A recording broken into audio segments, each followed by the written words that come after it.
Hello, you're watching Tech 24. I'm Julia Seeger.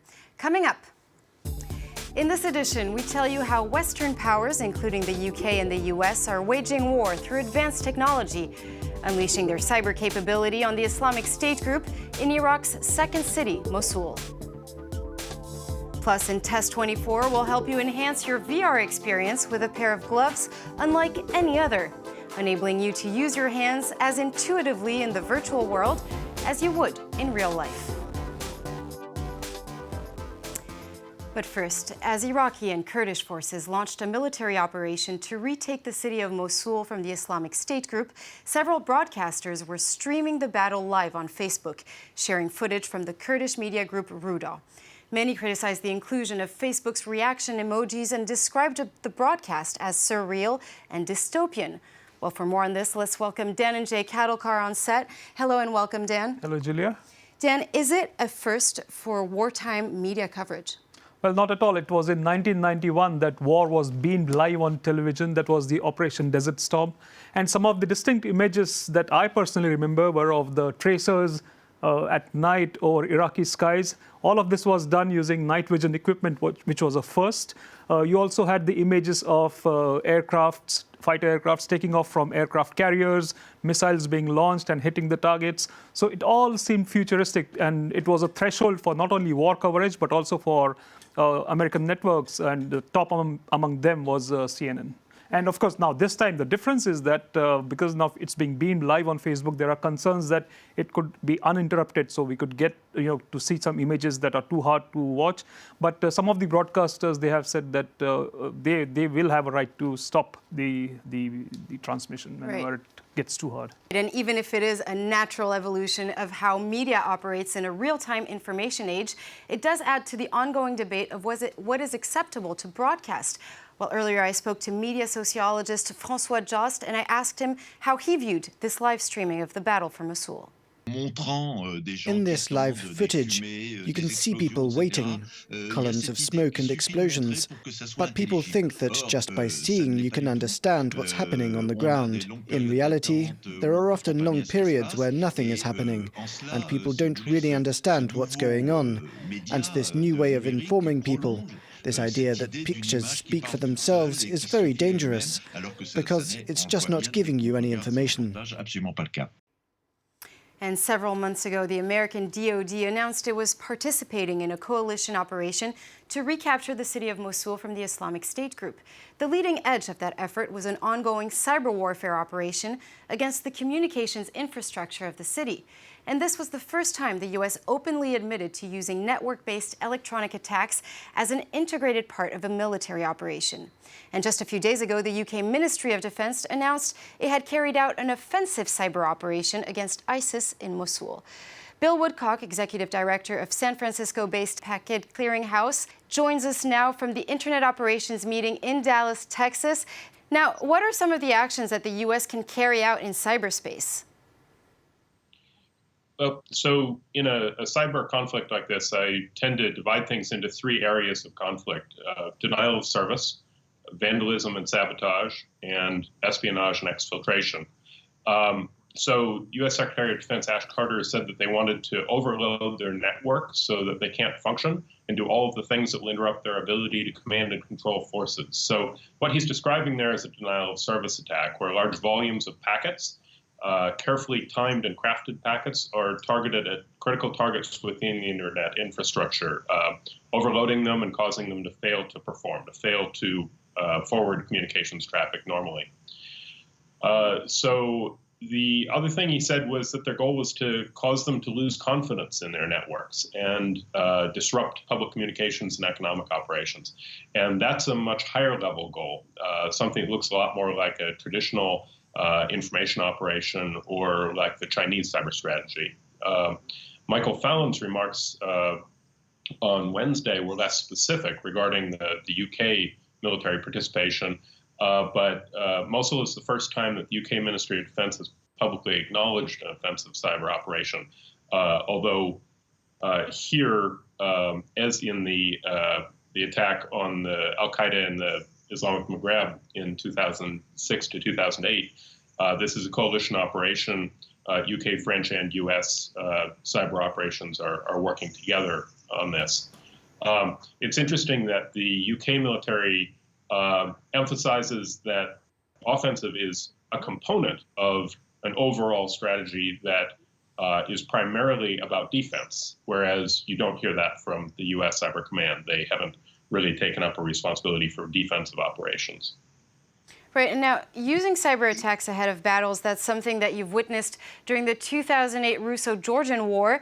Have they become a prerequisite for ground invasions, a common tool of modern warfare? I wouldn't say it's common yet, but it's been used by China and Russia for many years. But it's much newer for the major Western militaries. I think it's the much closer degree of cooperation between the public and private sectors in the East allowed them to integrate cyber and kinetic operations in a way that Western governments have been very shy of getting into. The cyber military operations are indistinguishable as they cross the internet from criminal use of the internet. And so Western governments are a lot more hesitant to do something that's indistinguishable from crime.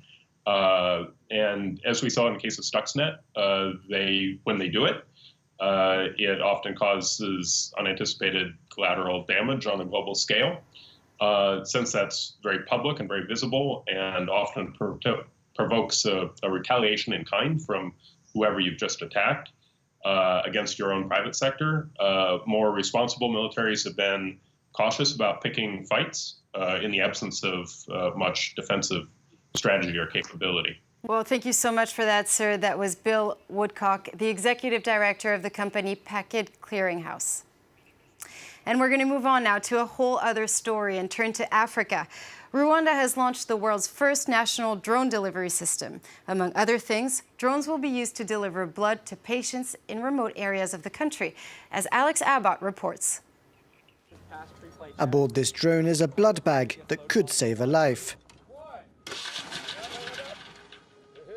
In order to reduce the high number of deaths of women during childbirth, the Rwandan government has turned to the US company Zipline. They've devised a high-tech solution to transporting the precious cargo. When we're actually preparing the vehicle, we'll take the package and we scan it into an iPad that is right next to the vehicle. And as soon as that happens, the vehicle has all the data it needs. The whole route is loaded into the vehicle. So it says, oh, I'm going to this specific hospital delivering this specific product. This new means of delivery transports the blood 10 times faster than traveling by road. And the two methods cost roughly the same. It takes only 15 to 30 minutes to make the journey, making all the difference to patients with rare blood types.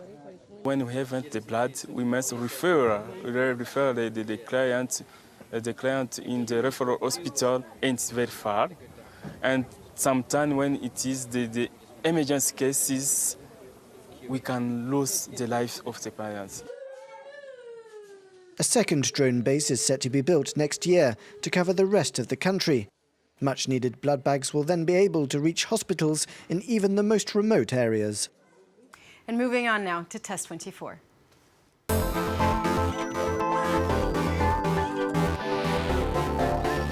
Whether it's the HTC Vive or the Oculus Touch, none of these solutions actually offer life-size tracking of your entire hand. Those controls feel great if you're holding something inside of a VR experience. But when it comes to touching and interacting with things using the dexterity of your fingers, the illusion falls away. And that's precisely the problem that these gloves are trying to tackle, Dan. That's right. These gloves are made by a Dutch company called Manus VR. It's based in Eindhoven. Now, as you mentioned, all these headsets like HTC Vive and Oculus, they come with controllers. But when it comes to the actual feeling of the objects in the virtual world, there's a lack of, we're still lacking a bit of reality. So that's what the gloves do. They come equipped with multiple sensors. You have accelerometer, you have gyroscope, you have magnetometer. Now what they do is they also track the flexibility of each finger, so it gets more real. They also, track the position of the hand. So the moment you move your hand, you can see it in the virtual world as well. Now there are multiple applications of these. So wait, gloves. you can feel the object, you can feel the weight of the object. No. You get a sensation that you are actually holding an object, but you don't get you don't feel the shape of the object. Right. That's different. That's force feedback. This is tactile feedback. And for that, you have a sensor here. You get a tap on the back of your hand. But for the force feedback, there are some other glove manufacturers who are working on that solution, but not this. But the beauty about this, or the biggest advantage about these gloves, is it's so easy to wear. You don't have any mechanical parts. It's there are no wireless, wire hangings right? around. You can easily connect with your headsets using low-energy Bluetooth. It's compatible right now with HTC Vive and Samsung Gear VR. It has got multiple applications. Like, for example, NASA is using these gloves to train astronauts for the International Space Station.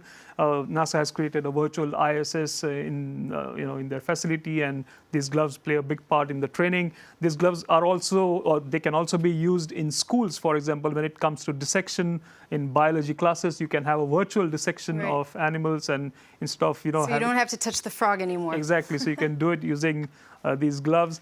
And there are, it's limitless. You can have training applications. You can impart medical training. You can impart industrial training using these gloves. And these are just prototypes. Right now, yes, but the proper kit is going to be launched in 1 month's time, and the developers say that they are aiming at keeping it below 200 euros. Very well. Thank you so much, Dan. Well, that's it from us here at Tech 24, but do stay tuned to France 24.